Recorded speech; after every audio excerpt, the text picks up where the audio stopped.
Being wholehearted and fully involved. Questioner.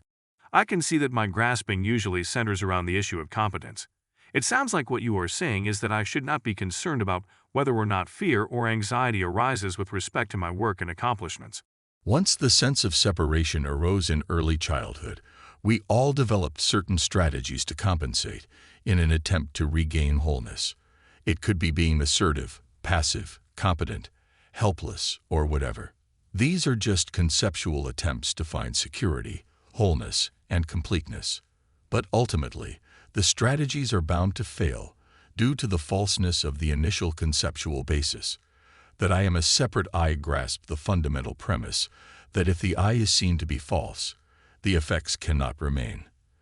There is still the seeming appearance of a person with seeming abilities and preferences, but the bondage is totally removed. After reading your last email, I saw the idea arise how to prevent the fear from coming up. At that moment, I realized that this was a perfect example of what you were talking about. Thought and emotions still don't have the power to affect my basic existence, so I need not use them as a gauge of my spiritual progress. Existence doesn't progress, it just is. Yes, there is absolutely nothing to do or fix. Ever. Doing and fixing are outgrowths of imagining a separate person and a doer. Is there really any entity in there doing anything, making anything happen at all? Or are thoughts, feelings, and perceptions spontaneously appearing? If so, then all is happening as it is bound to happen, and there is no basis for imagining doership. I guess that even if dullness or tension seems to be coming about because of grasping, ultimately, it's not going to be productive to analyze that behavior. Better to just lose interest in the story and pay more attention to the basic field of awareness. Yes, ultimately, you have no control over the mind states, so let them be. Lose the concern that there is something significant about the mind and emotional states. They are simply passing states. End of story. They don't mean anything about you at all. As you clear up your real identity, the mind will take care of itself.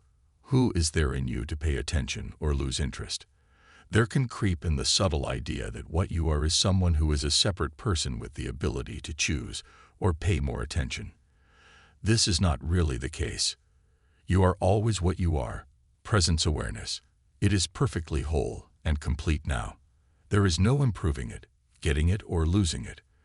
There is no person in the machine whose attention, lack of attention, competence, or whatever is a critical factor in understanding your true nature. This idea subtly keeps the idea of a person going. Who or what is there to do or to get, to be competent or anxious? As long as this idea of being the separate ghost in the machine survives, everything in life is bound to give some sense of trouble. Fundamentally, this I is not tenable and cannot survive close scrutiny.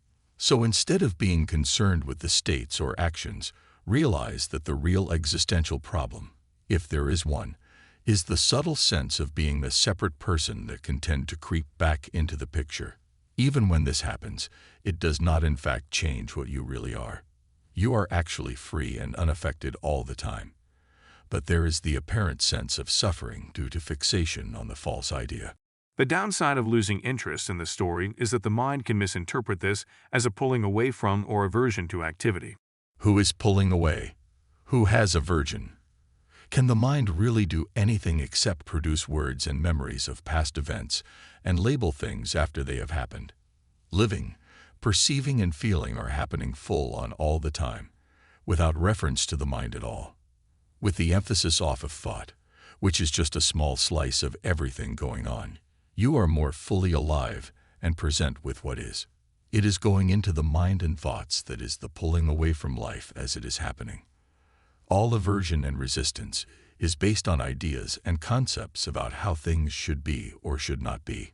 Without that focus, you are much more fully energized, present, and alive. It seems that it is still a good idea to be wholehearted and fully involved in daily activities. At least in my experience, I have found that to be the case, because my job demands that I be fully engaged at all times. With the emphasis off of the mind and the conceptual story, you will be much more present because there is no filter. There is no person with all of its preferences and partialities trying to negotiate every experience. But who is the one who is going to try to be wholehearted and fully involved? It would only be the separate person who would try to make an attempt to become something, even wholehearted and fully involved. Awareness, the light of life that you are, is always wholehearted and fully involved, because it is the factor that informs and supports all experience. There is no need to try to become something, even some more present and engaged person. This will subtly emphasize the sense of separateness under the guise of trying to become something. The real clarity comes from seeing the absence of the person. It is the person that gums up the works and creates all the problems and supposed solutions. Just keep coming back to the fundamentals. Your nature is luminous, ever-present, radiant, perfect, being awareness. This is fully realized and complete right now. There is literally nothing you need to do or practice. Just notice what is here and see that. It is actually completely present. We just overlooked it due to the old concepts and habits. Instead of getting wrapped up in the states and doing this or that, question who is the one who imagines that the states and actions are so important. You will find that it is the sense of being the separate person, something apart from the source, which is the reality, the presence, or whatever you want to call it. Question that till you see that there is no separate person there. See this deeply, and all the issues will resolve with no additional effort. It is almost unbelievable, but it is true. All problems are for the I. See that there is no I and all problems must resolve. There is a logic to it that you can confirm by direct experience. Very interesting.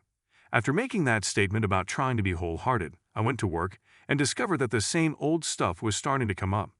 For some reason, I remembered what you were saying about losing interest. Then the stuff just came and went, and I did indeed lose interest in the story. And yes, you are right. All the energy I needed to do my job was there automatically. No need to try to be wholehearted. Since the story was not running, there was no tendency to want to get away from what was happening, and my focus was very naturally on my work.